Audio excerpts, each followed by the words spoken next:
Mark, thank you so much for joining us today for ACG Cleveland's 40th anniversary celebration. You've had an amazing career in investment banking. Many people who know you say you have M&A and investment banking in your blood. You've closed over 134 M&A transactions, which is incredible, and you are the head of the industrial group at Citizens. Over the course of your career, you've had the opportunity to work on many great transactions with many great businesses. Is there one business or transaction that sticks out in your mind as being memorable? Well, thank you for inviting me. It's a pleasure to be here. I think very highly of ACG. I've learned a lot from some of the meetings we've had and interaction with people. It's a great group. Saying I have to pick one deal, it's like telling somebody, pick your favorite child. Yeah. I'm going to highlight just a couple. One of the first ones I worked on was a major project with a whole team, was the bankruptcy of Graybill. Graybill was a conglomerate in Chicago, 14 parts to it, all over the front page of the Wall Street Journal and Forbes, and the whole thing went into involuntary bankruptcy. I mean, we were talking people in jail, and our team, which I headed at that time, we appraised 14 businesses in 60 days, and then we sold them all for 104%. It's a little bit over what we appraised them for. And in that, with all the fraud and all the mess, we got all the creditors paid 100%, and the banks got 93 cents on the dollar. Wow. So that was special. It's a great result. Closer to home, right here in town, the Robbins Company, Lock Homes business, wonderful business, makes tunneling machines. Their equipment had dug the channel between England and France. Cool. We sold that company to the Chinese, and I was back and forth to Shenyang. One thing that the viewers might get a kick out of is as we were preparing the marketing materials, we said, look, we have to highlight the fact that your equipment dug the channel. They said, oh no, that was really easy, that was just basalt. But we did this very complex hydroelectric tunnel in Norway. And I said, that's fine, but nobody's heard of this hydroelectric tunnel. Right. Everybody's heard of the channel, so we're going to start with that. Yeah. Another one I would highlight, which is on the buy side, where I helped the owners of Morrison Products, Harry Holmes, Megan Fellinger, and Ann Scherger, as they acquired the Laufan division of Johnson Controls. That was an interesting situation because my client, who was the buyer, actually understood the business twice as well as the people at Johnson Controls who were running the business. I'll also highlight that the folks at Morrison, Megan and Ann, are the only clients I've ever had who were very worried if I was keeping the staff overtime because they said they have families and they have to be home. They're really family-centered people. Yeah. And I would just say the most recent one I did, which was led a deal where we helped PCX, which was a company headed up by Rocco DeLillo, in their sale to Hubble. They make electrical systems which support data centers, really entrepreneurial in that they used to do the same kind of work for a Dick's or a Walmart or a Topgolf. And they said, why can't we take what we know and apply it to data centers? And of course they did that. And I was so happy we had a good result there. In the case of Rocco DeLillo, he's just a prince of a guy, and it's great to see a nice guy finish first. Yeah. So those are all special deals, and it's very satisfying to help people you really like and respect. Yeah, absolutely. So transactions and careers rarely move in a straight line. There's always ups and downs and obstacles. Can you think of an obstacle that you had to overcome in your career and maybe how that's shaped your perspective on things? Frankly, one of the biggest obstacles I street into, especially early, not as much now, but early, was that people in Northeast Ohio, as across the country, had Wall Street-itis. We could prepare the best, in the 80s and even into the 90s, we could prepare the best presentation in the world, research the buyers, think out the strategy, and if some fellow would come in from a Wall Street firm, even if he didn't even work in New York, but his address somehow related to Wall Street, your competitor's from Wall Street. Well, shoot, you're going to get the third string summer associate from the Wall Street firm, and they're not even focused on what you're doing. That's right. And that was a real problem. We're sitting here in the Union Club. I can't tell you how many meetings we had in this Union Club where people would explain they're going to go with the Wall Street firm because the Wall Street people are special. Fortunately, people have gotten a lot smarter. Yeah. There's not as the investment banking business is not as Wall Street centric as it used to be, and I think clients have understood through the internet, through the country sort of spreading out, that just because somebody has a New York address doesn't mean they're going to do any better or worse job. Indeed, in many cases, they're separated from the action of what's really happening. Yeah, that's right, and they charge a different amount too. And so charge there's a different price amount. point benefit. The for best being way in this we market as well. combat that is to come in really prepared, to know what we're doing, to have our research done, and the quality of what we present and what we want to do stands out, as opposed to somebody who's just, oh, it's Tuesday, I guess I'm in Cleveland. Yeah, phoning in a little bit, and that's not what knowing the local market as well. So I remember one Wall Street fellow we went to, and I had, with another associate, studied the plant, studied everything. And when the Wall Street fellow came in, they offered him a plant tour, and he said, look, you've seen one plant, you've seen them all. And that was the difference in attitude, and that's how we would win. Yeah, absolutely. So what's one thing in your career that you would change if you could? Or alternatively, what's one thing that you would never change, even if you had the chance to do so? I would have bought Apple when it was at $2 a share. Would have been a good bet. Would have been a good bet. I would have done two things differently if I had looked back, just generic things. First, when I started off, we sold most of our companies to strategic buyers. Financial sponsors were added to the mix, but they were like a little bit of spice that you throw into the soup. Today, financial sponsors are major players, and we almost start with that some places and then look at the strategic buyers. I would say the ideal buyer in heaven is a financial sponsor who owns a company that has a strategic fit. Yeah. Now you've got an inclination, the capital and the inclination to make acquisitions with a synergy. Yeah. And I would have looked back, I would have focused more heavily on financial sponsors early on because they were growing up so much and catered more to them. At Citizens, we are very much focusing on financial sponsors to be sure that we've covered them very thoroughly and very intelligently in our process. So that's one thing I would have focused on earlier. Second thing I would have done is there were so many opportunities to invest in private companies, and I invested in some. I would have said forget investing in stocks and bonds, just invest in Ohio private companies, because those investments have done so much better, and with the unique insight that a person in my position was getting, it would have been a much better way to invest money rather than to put it onto the stock market in New York again. Yeah. So Cleveland's got what wouldn't I have changed? Yeah. My bosses taught me early, work hard at this business. I mean, it's a competitive business, so work hard at it. And I worked very hard at it. I mean, going to the last mile to do research, running out to the airport, the last FedEx plane left at 9:30, whatever it takes. And on any number of deals, that little extra something is what made the difference. It found that last party who was a buyer. It got that last document out that closed it. And you just never can go to sleep until you've done everything you possibly can. One leader told me once, if this was school, you could get an A+, an A minus, B+, B, all that. We're just going to say there's A+, and we count everything else as F. Yeah. So if you're not doing A+ work, your absolute best, it's failing.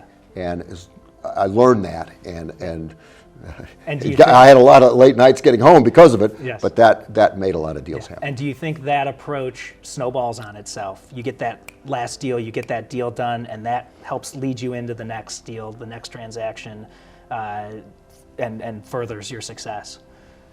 It's iterative, if you will. Absolutely. If you're successful with one by going, and then introduces more opportunities, and it's sort of like a person who's a runner.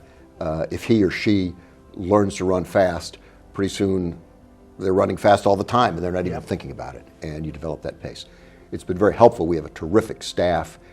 I was at McDonald & Company, and then KeyBank, and then of course Western Reserve Partners, and now we're owned by Citizens. We've had terrific junior staff to help and terrific partners. And without that, the collaborative and the support, I'm good, but I'm not that good. Yeah.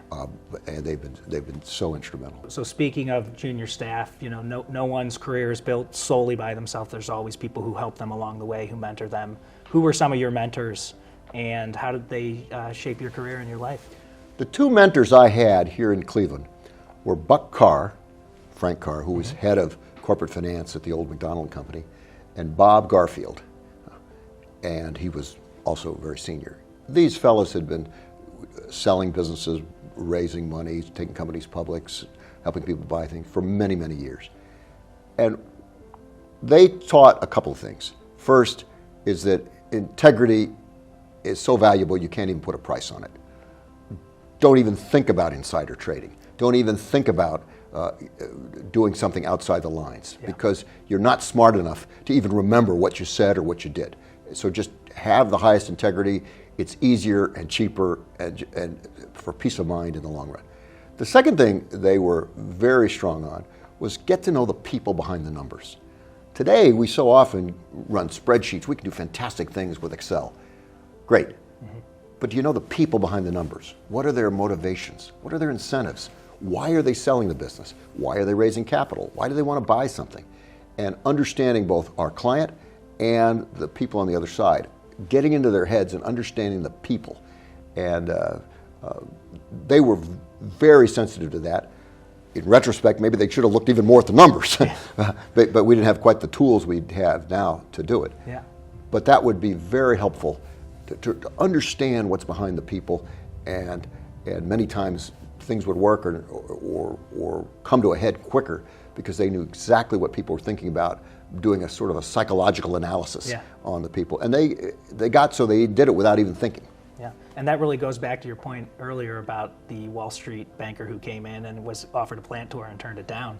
That's the exact opposite of getting to know the people and getting to know in the that industry case, and the plant. the president of the company had spent 15 years developing the machinery that was so unique that made the company so special. He was so proud of that equipment. Besides just being proud, you couldn't really sell the company if you didn't understand the equipment and why it was special. It's people, and it's getting to the essence of the business, but the people are so important, and that's what Buck and Bob taught me. Yeah. So outside of your professional career, you've contributed to a lot of charities. You've participated and dedicated time to your charitable endeavors. Is there a particular charity that you like to support, and what value do you get from giving back to the community? I have found it very satisfying, at least as satisfying as the actual M&A work, to help out where I thought I could really make a difference. Just to show up and be on a board and sit in the back of the room, so what? But where you make a difference. One was, my son was a swimmer in the Lake Erie Silver Dolphins when he was a kid. He was only 10 at Hawken, and they had a terrible swimming pool. And we got upset one day and decided we're going to build a better swimming pool. And in half an hour, Hawken Takes the Plunge was created. It just metamorphosized. I took it over, and we raised about $3 million to do it. And that was very, very, satisfying. I was very involved in public broadcasting at NPR. I was head of development for many years at IdeaStream here in town. And then I was chairman of the Ohio Broadcast Educational Media Commission, which oversees all public broadcasting, radio, the State House News Bureau, links to the universities. And that was very interesting and very satisfying, because the public broadcasting stations in this state, radio, TV, the universities, plus the governmental entities, it's not like trying to herd cats. It's like trying to herd a cat, a dog, a mouse, a snake, an eagle, an elephant, and a kangaroo. And it has to have a united front at the end. And so that was very interesting. And in that, getting that on a good basis was very satisfying. I spent a lot of time at the Great Lakes Science Center for an odd reason, and I was on the board, because I was picking my wife up from the airport one day, and her plane was delayed, and I saw a sign, go to the visitor center at NASA. So I went in, and lo and behold, they had all the great artifacts, Apollo capsule, everything, but you had to go through security to get there. And I said, why don't they have that at the Science Center, where it's not isolated off and there was nobody there? Got myself on the board to do that. 7 years later, we finally got it, and then I spent the next 3.5 years raising the money to really build it out right. I'm very satisfied by that, because now 300,000 or more people a year see all that, whereas before it was about 10,000 a year. Yeah. Now I'm involved very heavily in biking. Okay. Bicycles are going to save us, with Rails to Trails Conservancy in Washington and with Bike Cleveland. And I am convinced it's great for people's health, it's great for safety, it's beautification, it's civic renewal. It's a great way to create civic wealth and to make people's lives better at a relatively low cost.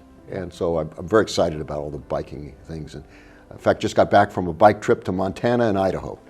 Nice, nice. Great time. Yeah, and with all the developments along the river, with the trails that are being put in by the metro parks, I mean, we're really primed to be extremely biker friendly. I mean, you can get on the trail here and go all the way to Cuyahoga National Forest.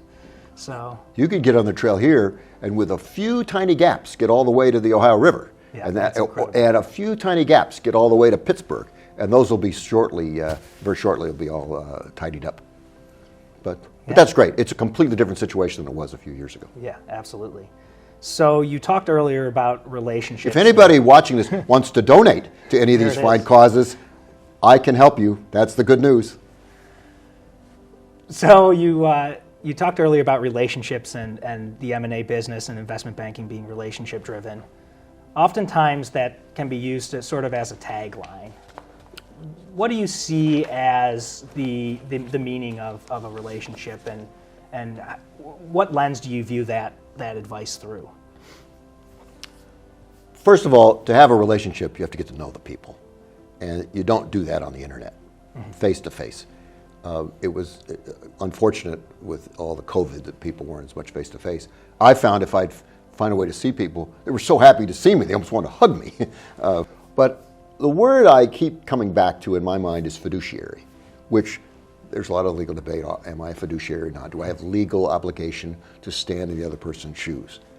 But basically, if you don't have a real relationship with a person, they're not going to trust that you will take their best interest at heart. They will see that you view them as just a transaction, just something to close and then move on to the next thing. If I can't look at my client, who in many cases is a friend, but to the very least, I think of it in a fiduciary way, in my own mind. If I can't look and say, here's what I would do if I were in your situation, or if you were my brother, here's what I would suggest that you do. Yeah. If I can't do that, then I just don't feel good about it. And that's a relationship, when you really care about the other person and you're really putting yourself into their shoes and not just saying, well, it's another transaction, okay, next, 5 minutes later, let's get another one in. Yeah. A very different mentality. Yeah. The whole industry has gone away from that in general in commerce. It used to be people traded stocks and bonds based on who your broker was. Now they get on NASDAQ and they just hit the button and find what's the best match between the bid and the ask, and it's done. Yeah. That's just the way it works. Yeah. So in the world of Zoom, you would say, get on the plane, go meet that person, sit down with them, and break bread, and at the very least, be looking at each other on Zoom. Yeah. I mean, if you can't do it every time, but sure, better than a phone call. But to the extent you can be there face to face, that's important. Yeah. You'll learn things, you'll see things, they'll appreciate it, and feel a closer bond. Yeah. After you've met face to face, if you talk a lot on Zoom, that's fine. But make the effort and don't just treat it like numbers and emails. I was reading recently about the Maya, the ancient civilization that's in Mexico, Guatemala. And they had these glyphs, which are sort of pictograms on the sides of all the temples. Yeah. And nobody knew what they meant. And then once, after many, many years, one fellow wrote a paper, they knew what one glyph meant, a certain king, and another thing meant a date, and another thing meant war. But they didn't really know. So they finally got everybody together in the room, all the experts, and in one day, 8 o'clock in the morning until midnight, they deciphered 200 years of Mayan history, understanding that's what the glyphs. And I say that shows when you actually get together, a lot more happens than if you just send emails and do Zoom. Yeah, and when you bring the right team together with the right expertise to be able to assemble. Yeah. 200 years of Mayan history in one day. Yeah. Whereas they had deciphered half a dozen glyphs over the past 50 years. Yeah, it's incredible. The value of human capital. So the Cleveland business community has changed a lot over the course of your career. What do you see as the biggest change impacting the Cleveland business community? It used to be so much more insular. This building we're in, the Union Club, it's a wonderful building. It's a much better club than it used to be. I mean, they didn't have I don't think hardly any minorities, no women. Today, it's a much more open door and it's a better place. But it was also very insular. I remember when I started at McDonald Company in 1984, and I said, look, I have a lot of friends and contacts being from Indiana. They said, why would you want to call on Indiana? We call on Northeast Ohio. They said, we even think going to Columbus is awfully far, or Cincinnati. Well, today, you would never see that attitude. Today, it's a national, at Citizens, we're looking regionally, nationally, internationally, and that's a very different view. The Cleveland business community used to sort of what was in these walls, and the walls are pretty thick, and to the minds of many, not thick enough. Yeah. But now it's a much more open environment where we don't think of ourselves as Clevelanders in Northeast Ohio and do business here. Now we provide services all over the place, and that's the big change I've seen. Yeah.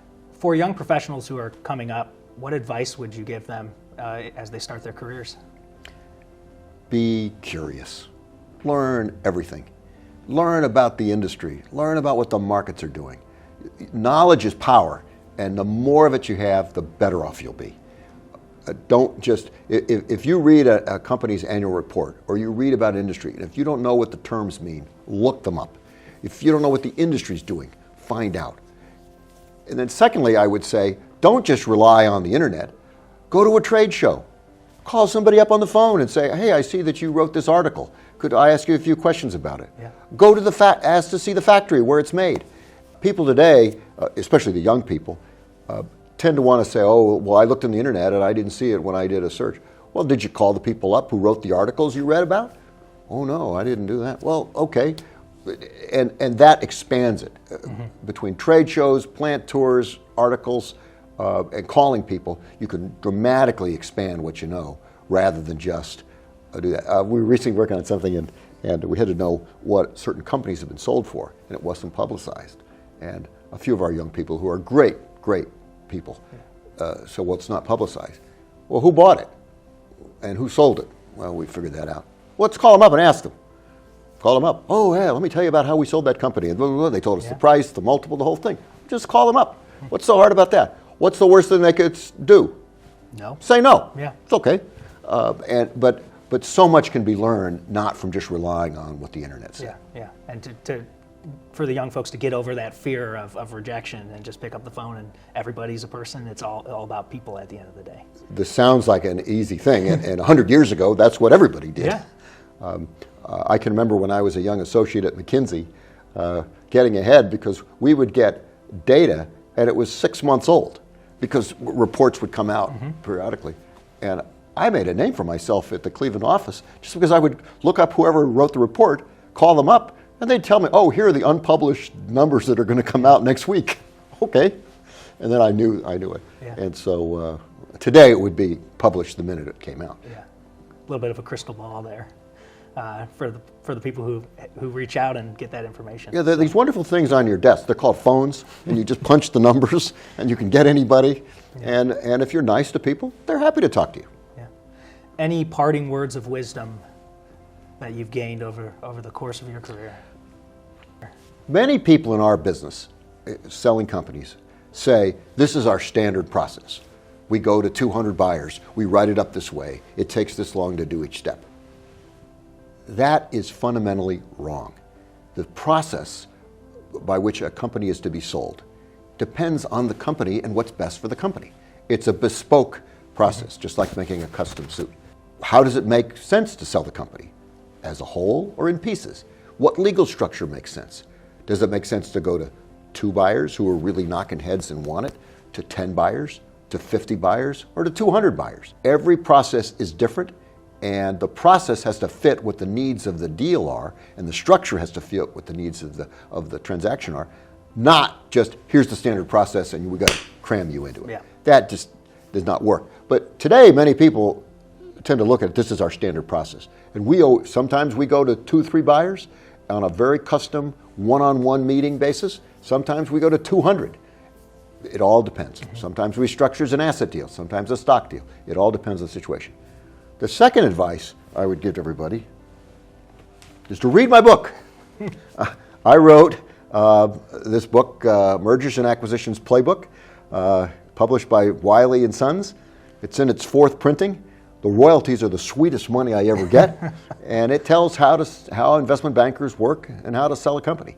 And I think there's a lot there.